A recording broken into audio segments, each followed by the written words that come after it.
Imagine standing on a dock in San Francisco. The year is 1853.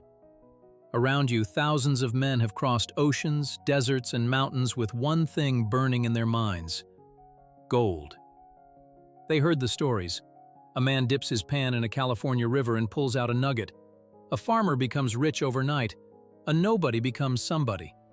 So they came. They quit jobs, sold what they owned, left families behind. They came to find gold. But one man was looking at something different.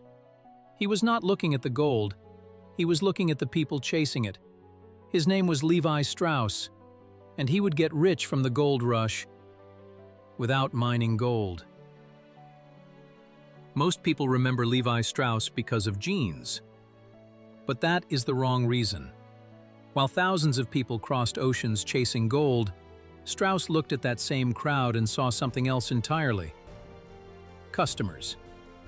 This is the story of how one immigrant with dry goods, a copper rivet, and a patent that locked out every competitor built a fortune that outlasted the gold rush that created it.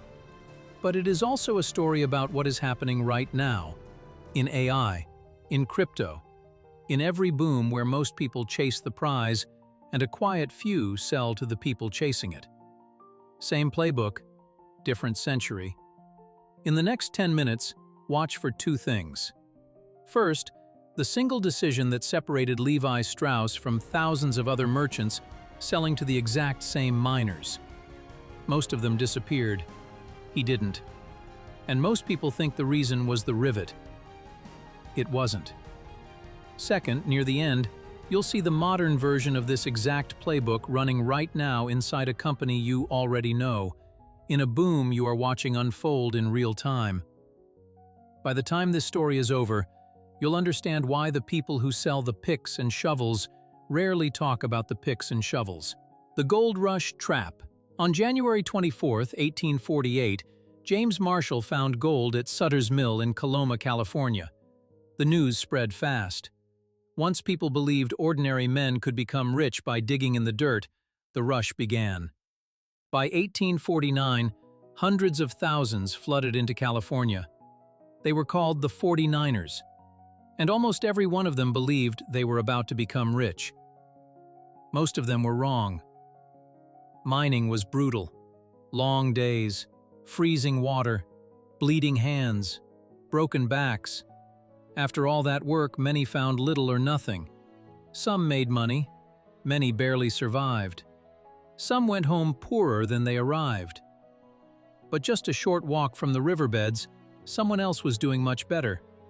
The merchants, the people selling food, tools, clothing, shelter.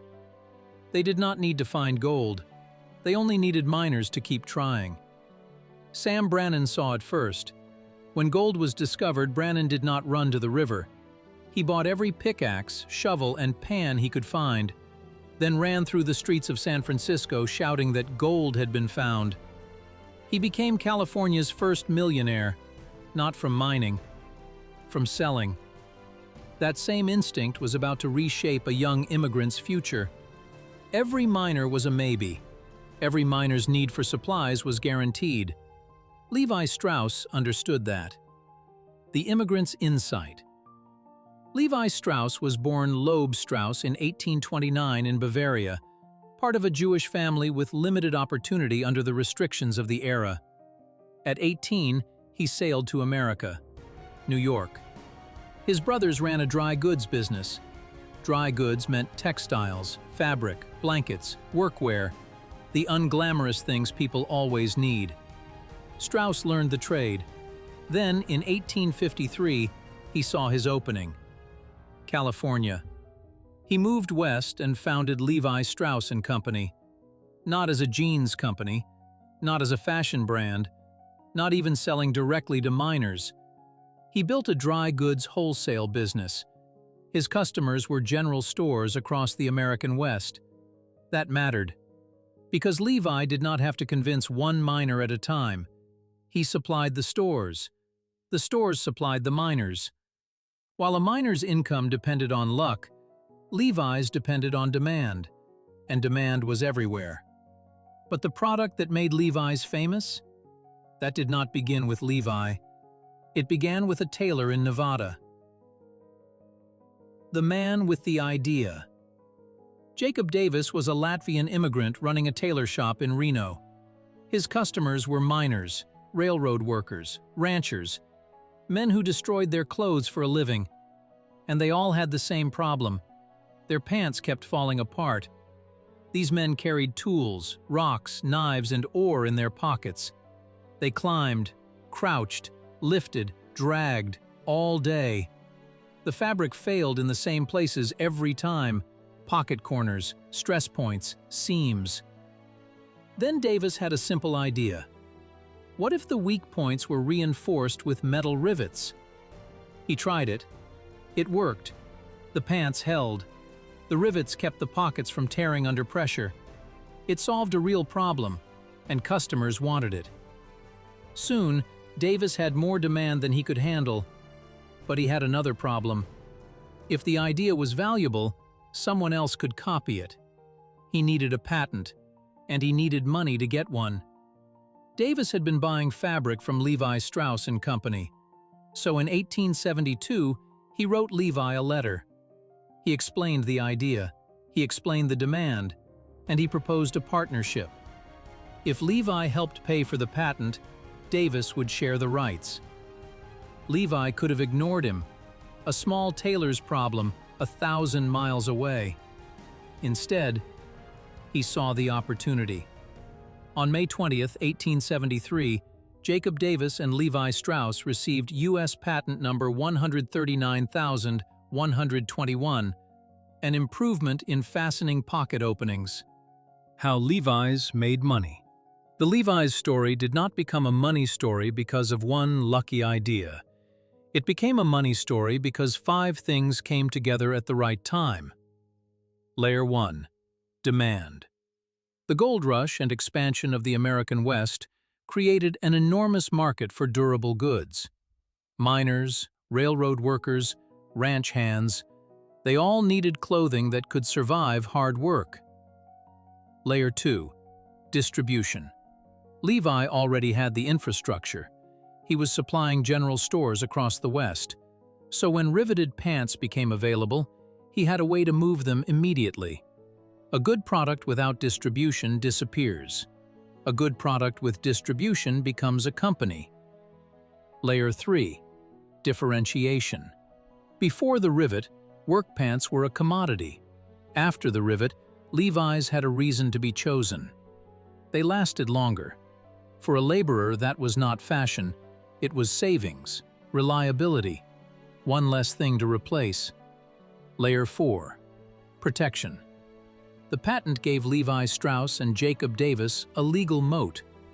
For years, competitors could not simply copy the riveted design. That head start was everything. Layer 5. Reputation. Eventually, the patent expired. Competitors arrived.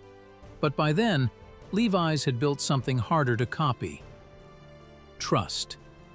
Workers knew the product. Stores knew the name. The brand became synonymous with durability, practicality, and the American West. That reputation became more valuable than the rivet itself. A product can be copied. Reputation has to be earned.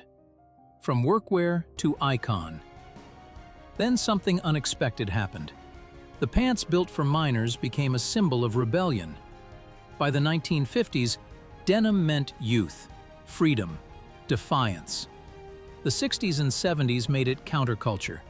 The 80s and 90s made it fashion. Eventually, it was everywhere. A product created for workers became worn by everyone. By 2025, Levi Strauss & Company was reporting over $6.3 billion in annual revenue, all tracing back to one insight. People doing hard work needed clothing that would not fall apart, and people chasing a boom needed someone to supply them. The modern money lesson. So why does this story matter today? Because the Levi Strauss pattern never stopped repeating.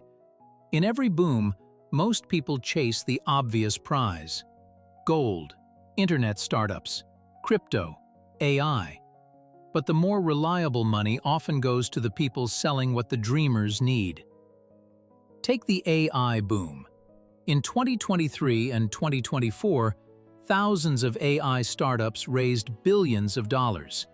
Every founder believed they would build the next breakthrough. Most will not. But one company did not bet on any of them. It sold the chips. NVIDIA did not chase the prize, it supplied the rush. Its H100 GPUs became the shovels of the AI gold rush. And by 2024, the company was worth over $2 trillion. That is the Levi Strauss playbook, executed 170 years later. During the creator economy boom, millions tried to become YouTubers. Most did not make it.